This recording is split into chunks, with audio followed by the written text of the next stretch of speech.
وہ کشورے رسالت جو عرش پر جلوہ گر ہوئے تھے، نئے نرالے طرب کے سامان عرب کے مہمان کے لیے تھے۔ الحمد للہ رب العالمین والصلاة والسلام على سید الانبیاء والمرسلین،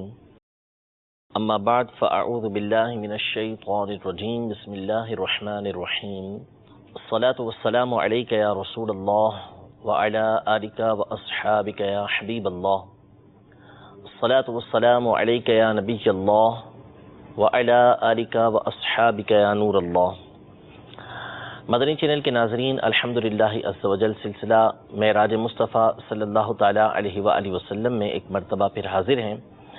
اس سلسلے میں ہم اپنے آقا و مولا مدینے والے مصطفیٰ صلی اللہ تعالیٰ علیہ وآلہ وسلم کی معراج کے حوالے سے گفتگو کر رہے تھے، اور اس ضمن میں ہم نے الحمدللہ عز و جل سورہ بنی اسرائیل کی پہلی آیت، اسی طرح سورہ والنجم کی 18 آیتیں، ان کی تفسیر، اور پھر اس ضمن میں جو معراج سے متعلق بعض حدیثیں تھیں ان کو سماعت کیا تھا، ان کو بیان کرنے کی سعادت حاصل کی تھی۔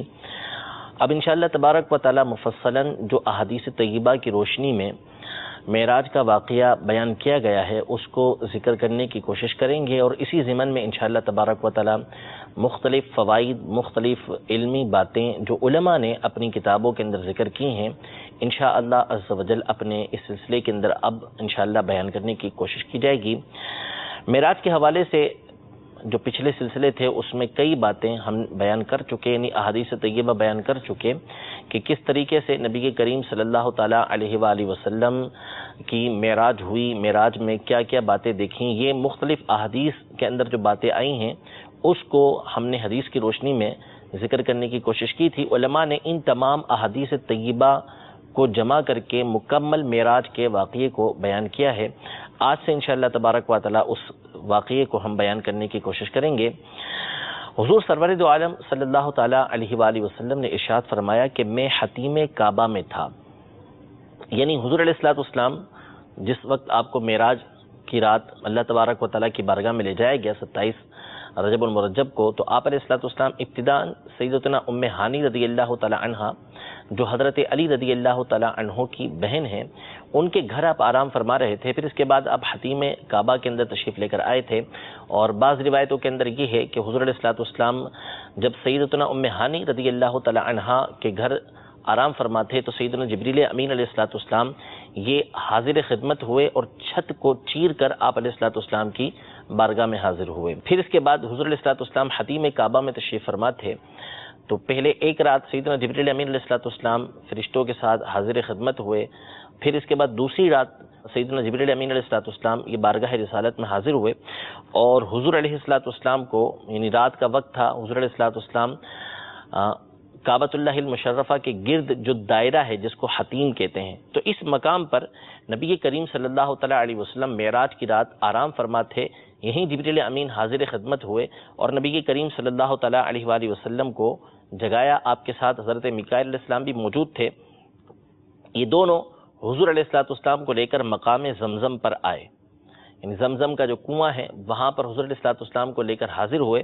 اور وہاں حضور علیہ الصلوۃ والسلام کو لٹایا گیا اور آپ علیہ الصلوۃ والسلام کا سینہ مبارکہ چاک کیا گیا۔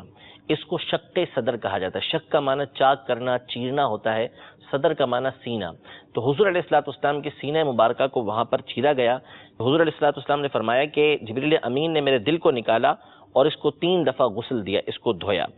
اور اس میں سے کچھ نکالا، اور حضرت میکائیل علیہ السلام نے بھی 3 دفعہ زمزم کا پانی لائے، اور اس کے بعد فرماتے ہیں حضور علیہ الصلوۃ والسلام کے سونے کا ایک تست لایا گیا، سونے کا ایک برتن لایا گیا، اور وہ حکمت اور ایمان سے بھرا ہوا تھا۔ پھر اسے میرے سینے کے اندر ڈال دیا گیا اور اس سینے کی جگہ کو سی دیا گیا۔ یہ شق صدر کا واقعہ حضور علیہ الصلوۃ والسلام کے ساتھ معراج کی رات پیش آیا، اور صحابہ یہ فرماتے ہیں کہ حضور علیہ الصلوۃ والسلام کی یہ جو سینہ مبارکہ کی سلائی تھی وہ ہمیں محسوس ہوا کرتی تھی کہ یہ سینہ مبارکہ سلا ہوا ہے۔ تو آپ علیہ الصلوۃ والسلام کا یہ شق صدر ہونا 4 مرتبہ ہوا، لیکن اس سے پہلے یہ عرض کروں کہ شق صدر کوئی ایسی چیز نہیں ہے سینے کا چیر دینا کہ جو عقلاً محال ہو، ایسا نہ ہو سکتا ہو، اور فی زمانہ ہمارے زمانے کے اندر تو یہ کوئی ایسی چیز رہی نہیں۔ میڈیکل سائنس نے جس طریقے سے ترقی کی ہے اور جس طرح دل کے آپریشن ہوتے ہیں کہ دل بالکل باہر نکال کر بندے کو مشین کے اوپر زندہ رکھا جاتا ہے اور دل کی باقاعدہ سلائی کی جاتی ہے، اس کے اندر جو سوراخ ہوتا ہے اس کو پر کیا جاتا ہے، یعنی مختلف اس کے آپریشن کے طریقے ہوتے ہیں۔ تو یہ آج کی سائنس ہے کہ جس نے یہ تمام کی تمام باتیں ہمارے سامنے ممکن کر کے دکھا دیں۔ تو اللہ تبارک و تعالی تمام لوگوں کا خالق ہے، ہر ایک کو ذہانت دینے والا، ہر ایک کو صلاحیت دینے والا وہ ہے۔ تو جب مخلوق یہ کام کر سکتی ہے تو اللہ تبارک و تعالی ظاہر ہے بدرجہ اولا، اور وہی قدرت والا ہے، وہ اس بات پر قدرت رکھتا ہے کہ نبی کریم صلی اللہ تعالیٰ علیہ وآلہ وسلم کے سینہ مبارکہ کو اس طریقے سے چاک فرمائے، آپ علیہ الصلوۃ والسلام کے دل میں ایمان و حکمت کو مزید بھرا جائے، اور پھر اس کے بعد آپ علیہ الصلوۃ والسلام کے سینہ مبارکہ کو سی دیا جائے۔ یہ تمام کی تمام باتیں ممکن ہیں اور فی زمانہ یہ ہمارے سامنے ہو بھی رہی ہیں کہ جس طرح آج کے دور میں یہ معاملہ ہوتا تھا، اسی طرح نبی کریم صلی اللہ تعالیٰ علیہ وآلہ وسلم کے ساتھ بھی اس طرح کا معاملہ پیش آیا۔ شق صدر کا جو معاملہ ہوا یہ 4 مرتبہ ہوا احادیث طیبہ کی روشنی کے اندر۔ چنانچہ پہلی مرتبہ اس وقت ہوا جیسا کہ امام احمد اور امام مسلم نے حضرت سیدنا انس رضی اللہ تعالی عنہ سے روایت کیا کہ حضور علیہ الصلوۃ والسلام جب حضرت حلیمہ سعدیہ رضی اللہ تعالی عنہا کے پاس تھے، بہت چھوٹے تھے اس وقت، تو آپ کی جو پرورش ہوئی وہ حضرت سیدتنا حلیمہ سعدیہ رضی اللہ تعالی عنہا کے قبیلے کے اندر ہوئی، ان کے گھرانے میں ہوئی۔ تو جب اس عمر میں آپ علیہ الصلوۃ والسلام حضرت سیدتنا حلیمہ سعدیہ رضی اللہ تعالی عنہا کے گھر پر تھے، تو وہاں ایک مرتبہ یہ واقعہ پیش آیا کہ آپ بچوں کے ساتھ تھے، تو جبریل امین علیہ الصلوۃ والسلام آئے اور آپ علیہ الصلوۃ والسلام کا سینہ مبارکہ چاک کیا اور اسے زمزم سے غسل دیا اور پھر اسے اپنی جگہ پر رکھ دیا۔ بچوں نے یہ دیکھا تو دوڑتے ہوئے حضرت حلیمہ سعدیہ رضی اللہ تعالی عنہا کے پاس آئے اور ان کو آ کے خبر دی کہ ہمارے بھائی محمد صلی اللہ علیہ وسلم کو نعوذ باللہ قتل کر دیا گیا ہے۔ وہ یہ سمجھے کہ جب سینہ چاک کر دیا گیا آپ علیہ الصلوۃ والسلام حیات نہیں ہوں گے، دنیا سے پردہ فرما گئے ہوں گے، تو وہ یہ آئے، لیکن جب حضرت حلیمہ سعدیہ رضی اللہ تعالی عنہا فوراً وہاں پہنچی تو دیکھا حضور علیہ الصلوۃ والسلام خوش و خرم تھے۔ تو بچپن میں پہلی مرتبہ نبی کریم صلی اللہ تعالیٰ علیہ وآلہ وسلم کے ساتھ یہ واقعہ پیش آیا۔ دوسرا واقعہ مسند احمد کے اندر ہی ہے۔ امام احمد رضی اللہ تعالیٰ عنہ کے بیٹے عبداللہ، ان کی تصنیف ہے زوائد مسند احمد، تو اس میں انہوں نے یہ روایت کی ہے کہ حضرت ابی بن کعب رضی اللہ تعالیٰ عنہ فرماتے ہیں کہ حضرت ابو ہریرہ رضی اللہ تعالیٰ عنہ نے حضور سرور دو عالم صلی اللہ تعالیٰ علیہ وسلم سے عرض کیا، یا رسول اللہ صلی اللہ تعالیٰ علیہ وسلم، ابتدائی نبوت کے بارے میں کچھ فرمائیے، یعنی ابتدا میں آپ کے ساتھ کیا معاملات پیش آئے وہ فرمائیے۔ تو حضور علیہ الصلوۃ والسلام نے ایک واقعہ بیان فرمایا کہ میں صحرا میں تھا، تو اس وقت میری عمر 10 سال تھی، میرے پاس 2 آدمی آئے، انہوں نے میرا سینہ چاک کیا، ایک نے پانی ڈالا جبکہ دوسرے نے اسے دھویا۔ یہ حضور علیہ الصلوۃ والسلام خود اپنی بات کو بیان فرما رہے ہیں۔ پھر فرماتے ہیں حضور علیہ الصلوۃ والسلام کہ نہ تو اس میں مجھے کوئی خون محسوس ہوا نہ کوئی درد محسوس ہوا، اور ہر قسم کا جو معاملہ تھا رشک وغیرہ سب میرے دل سے نکال دیا گیا، اور رحمت اور رافت یعنی شفقت ہی شفقت میرے دل کے اندر بھر دی گئی۔ یہ دوسرا واقعہ، دوسرا موقع پیش آیا۔ تیسرا موقع اعلان نبوت کے وقت، یعنی جب نبی کریم صلی اللہ تعالیٰ علیہ وآلہ وسلم نے نبوت کا اعلان فرمایا تو اس وقت بھی نبی کریم صلی اللہ تعالیٰ علیہ وآلہ وسلم کا سینہ مبارکہ چاک کیا گیا، اور اس وقت بھی سینہ مبارکہ کو چاک کرنے کے لیے شق صدر کے لیے جو حاضر خدمت فرشتے ہوئے وہ حضرت سیدنا جبریل امین علیہ الصلوۃ والسلام اور حضرت سیدنا میکائیل علیہ الصلوۃ والسلام آئے تھے، اور اس وقت بھی آپ علیہ الصلوۃ والسلام کا سینہ مبارکہ چاک کیا گیا، دل مبارک کو دھویا گیا اور اس میں حکمت اور دانائی بھر کے اس کے اندر رکھا گیا۔ چوتھا موقع جہاں نبی کریم صلی اللہ تعالیٰ علیہ وسلم کا سینہ مبارکہ چاک کیا گیا وہ معراج کا موقع تھا کہ جس وقت نبی کریم صلی اللہ تعالیٰ علیہ وآلہ وسلم کو معراج کروائی گئی، تو اس وقت کے حوالے سے حضرت سیدنا انس رضی اللہ تعالیٰ عنہ سے مروی ہے کہ رسول اللہ صلی اللہ تعالیٰ علیہ وآلہ وسلم نے ارشاد فرمایا کہ میں گھر پر تھا،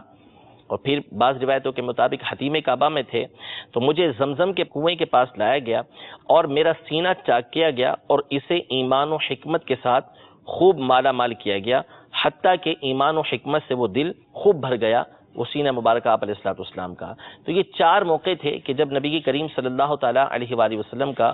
سینہ مبارکہ چاک کیا گیا۔ حضور علیہ السلام کا یہ سینہ مبارکہ چاک کرنا، اس میں علماء نے کثیر حکمتیں بیان کی ہیں، کچھ احادیث طیبہ میں بھی بیان ہوئی ہیں، اور اس کے علاوہ علماء نے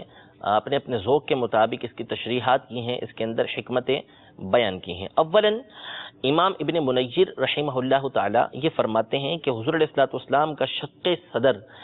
یہ حضرت سیدنا اسماعیل علی نبینا و علیہ السلام کے ذبح کے وقت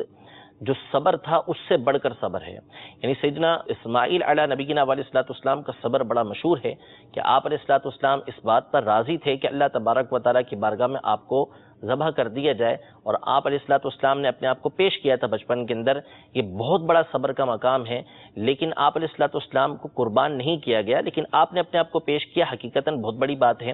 لیکن نبی کریم صلی اللہ تعالیٰ علیہ وآلہ وسلم کا صبر جو ہے وہ سیدنا اسماعیل علی نبینا و علیہ السلام کے صبر سے بہت بڑھ کر ہے کہ آپ علیہ السلام کا جاگتی حالت کے اندر 4 مرتبہ اس طرح شق صدر کیا گیا، اور آپ علیہ السلام نے اس پر مکمل طور پر صبر فرمایا۔ تو یہ حضور علیہ السلام کا یہ صبر سیدنا اسماعیل علی نبینا و علیہ السلام کے صبر سے بہت بڑھ کر ہے۔ اب یہ جو شق صدر ہوا ہے مختلف مواقع پر، اس کی وجوہات علماء نے مختلف بیان کی ہیں کہ پہلی دفعہ جب بچپن میں آپ کا شق صدر ہوا تو یہ اس لیے ہوا کہ تاکہ بچپن کی جو آپ کی عمر گزرے وہ مکمل کامل حالت کے اندر گزرے، مکمل اس کے اندر حکمت ہو، دانائی ہو، اس لیے بچپن کے اندر ہی آپ کا شق صدر کیا گیا، لہذا بچپن بھی آپ کا اعلیٰ اور اکمل تھا۔ دوسری مرتبہ چونکہ جوانی کا موقع آنا تھا تو اس سے پہلے نبی کریم صلی اللہ تعالیٰ علیہ وسلم کا شق صدر کیا گیا، اور اس میں مزید دانائی اور حکمت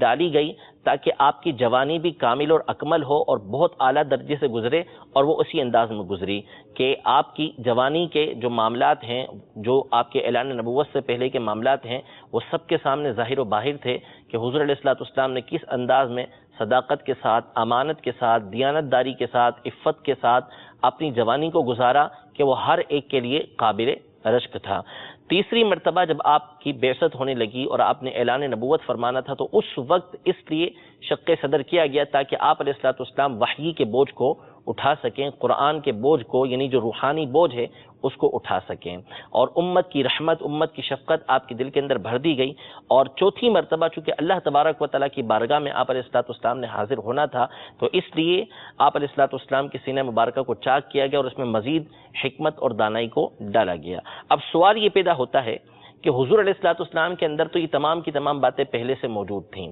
تو علماء نے اس کی مثال یہ دی ہے کہ یقیناً حضور علیہ السلام کے اندر یہ تمام باتیں پہلے سے موجود تھیں، لیکن یہ نور علی نور ہے، یعنی نور پر نور ہے۔ جیسے اس کی مثال یہ دی کہ بندہ جب باوضو ہوتا ہے تو اس وضو کی حالت میں وہ جو نیک کام کرنا چاہتا ہے کہ جن کے لیے وضو کرنا ضروری ہے وہ کر سکتا ہے، جیسے نماز پڑھنا، قرآن پاک کو ہاتھ لگانا، یہ معاملات وہ کر سکتا ہے، لیکن اگر وہ وضو پر وضو کرتا ہے تو اس کو مزید برکتیں حاصل ہوتی ہیں اور نور پر نور حاصل ہوتا ہے۔ تو حضور علیہ السلام کے ساتھ یہ 4 دفعہ معاملات ہوئے، تو یہ اس لیے نہیں کہ آپ علیہ السلام کے اندر یہ باتیں پہلے سے موجود نہیں تھی، پہلے سے موجود تھیں، لیکن یہ مزید اضافہ ہوا، نور پر نور آپ علیہ السلام کو حاصل ہوا۔ مزید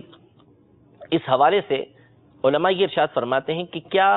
یہ شق صدر کا جو معاملہ ہے یہ صرف اور صرف نبی کریم صلی اللہ تعالیٰ علیہ وآلہ وسلم کے ساتھ خاص ہے یا دیگر انبیاء کرام علیہ السلام کے ساتھ بھی یہ معاملہ ہوتا رہا؟ تو سیدنا امام جلال الدین سیوطی شافعی رحمۃ اللہ تعالیٰ علیہ کا موقف یہی ہے